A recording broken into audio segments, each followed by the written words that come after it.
Hello friends, కొంతమంది ఒక పని చేసే వంకతోటి ఇంకో పని చేస్తూ ఉంటారనమాట. ఫర్ ఎగ్జాంపుల్ మీరే చూడండి, చదువుకుందామని ఫోన్ తీస్తాం మనం కదా.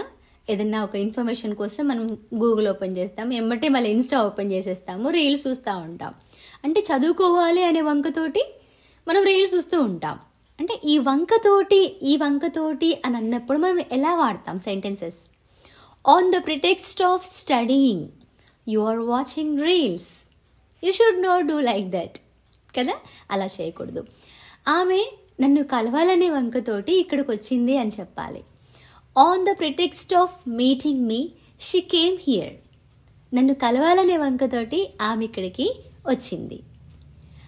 ఆయన ఆ అమ్మాయిని కలవాలనే వంకతోటి అక్కడికి వెళ్తున్నాడు. ప్రజెంట్ కంటిన్యూస్లో చెప్పాలి. మీరు కామెంట్ సెక్షన్లో ఉంచండి. ఇలాంటి టిప్స్ కోసం మన ఛానల్ ట్యూబ్ ఇంగ్లీష్ని సబ్స్క్రైబ్ చేసుకోండి. అలాగే జీరో టు హీరో బుక్ని కూడా మీరు పర్చేస్ చేసుకోవచ్చు. ఫ్లిప్కార్ట్లో ఉంటుంది, అలాగే అమెజాన్లో కూడా ఉంటుంది. తప్పకుండా మీరు మన ఆన్లైన్ కోర్స్ కూడా ఉంది, కావాలంటే అక్కడ కూడా మీరు జాయిన్ అవ్వచ్చు.